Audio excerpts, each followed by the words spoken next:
دوهم اهم خبره ده حضرت مولانا عبدالحی رحمه الله بویل شرکوونکې اداره عبرتناکه کیسې او حدیثونه چې کم از کم په دې یوه میاشت د رمضان کې د خپل ځان لپاره، د خپلو بچانو لپاره، د خپل کور لپاره په روژه مات باندې، په پیشلمي باندې د حلال رزق اهتمام وکوئ.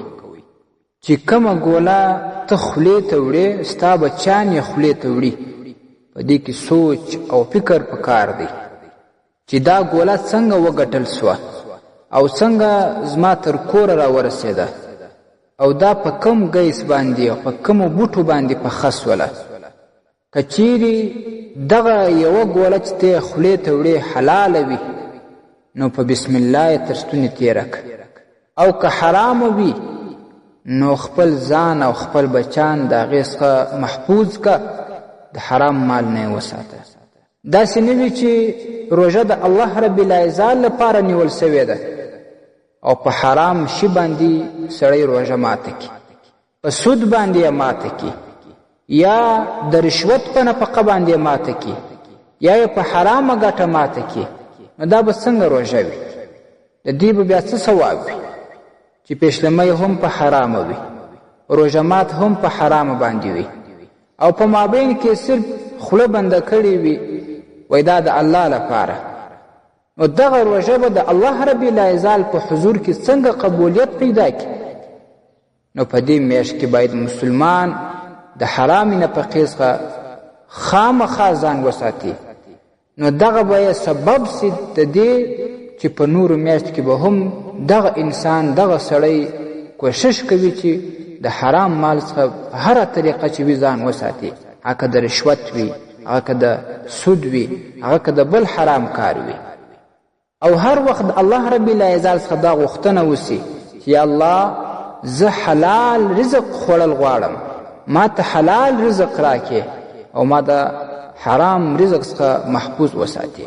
پر حرامه نفقه باندې سخت وعید راځي. امام حجة الاسلام غزالی رحمه الله په احیاء علوم الدین دویم جلد کې روایت نقل کړی: ان لله تبارک وتعالى ملکا على بیت المقدس. الله ربی العزت پر بیت المقدس یو فرشته یعنی ملائکه مقرره کړې ده چې هغه روزانه د شپې او ورځې د आवाज کوي: من اکل حراما لم يقبل الله منه صرفا ولا عدلا. کم څوک چې حرام نفقه وخوري، حرام مال تر ستونې تیر کړي، د هغه نه نفلي عبادت قبول دی او نه فرضي عبادت. څومره عظیمه خبره ده. یوه ګوله د حرامو چې ستا تر ستونې تیره سي، نه د نفلي عبادت قبول دی او نه فرضي عبادت. نو همدا شان ستا د بچانو حکم دی، که هغه د حرامه ګوله تیره که عبادت نه قبلیږي، ګناه ستا په غاړه ده.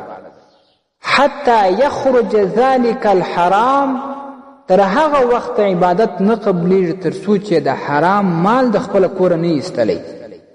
فإن مات على ذلك فأنا بريء منه.